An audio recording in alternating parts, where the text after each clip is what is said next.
Chapter 9. "Lou, can we go in your car?" Augustine asked. "Of course, boss. You leaving yours here?" Lou responded. Augustine didn't reply. It wasn't a rhetorical question, but the pair of them knew the answer. At any rate, where else would he leave it?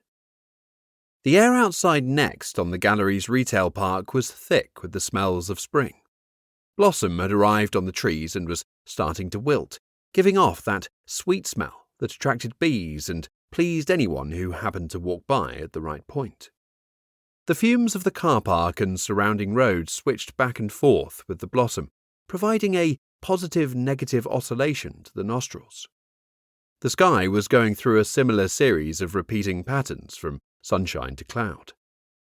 The difference between the light of sun and dark of cloud was significant. Augustine wondered what the measure of light actually was. Lou already knew. In his time, he had worked as the manager of a petrol station.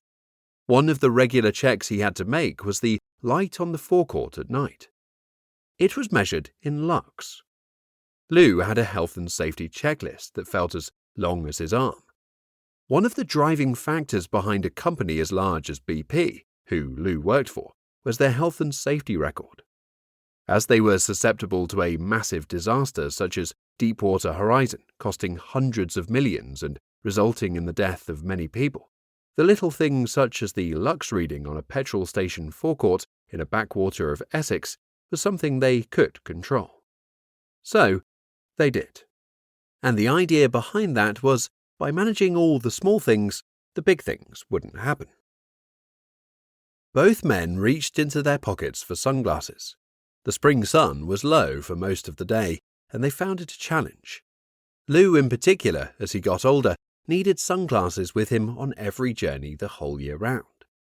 He started up his Citroën C4.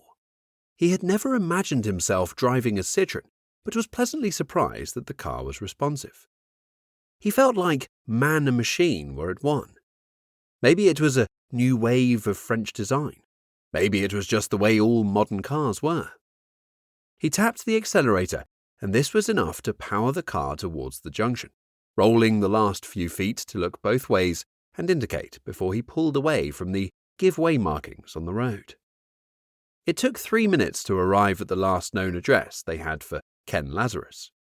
As a regular visitor to the police station, they had general tabs on the man, checking his neighborhood every now and again for the signs that he was up to no good again.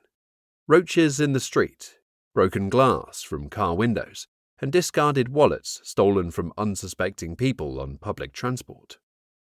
It wasn't that Ken Lazarus was the only person who could have created this kind of mess, but he was an all-round criminal.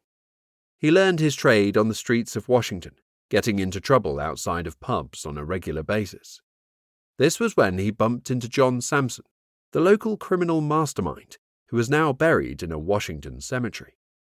Sampson showed Lazarus the ropes. His criminal operation covered all bases. There were petty criminals through to drug runners and enforcers.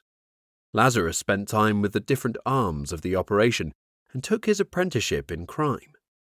In any other walk of life, the progress he made would have been mightily impressive.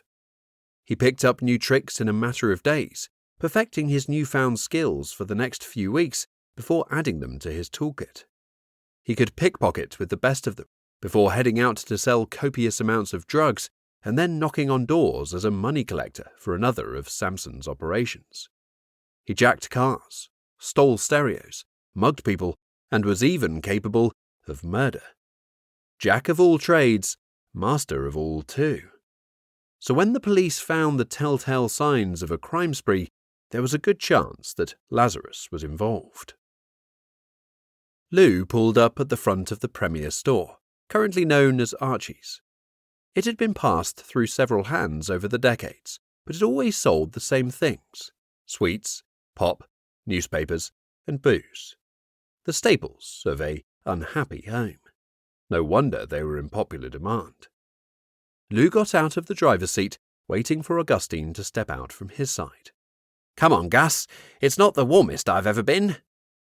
Augustine rose from his seat without holding on to anything with his hands. He told himself it was to build his core. As far as Lou was concerned, all it did was slow him down even further. Movement. Lou spotted it as soon as they pulled up. A twitching of the curtains in the window of the property they believed Ken Lazarus was living in. Then, the curtains stopped twitching, and the figure at the window moved away. Lou nodded to Augustine that they should make a move. He hated being this indiscreet. The pair of them moved towards the property, opened the gate at the front of the path, and made their way towards the front door.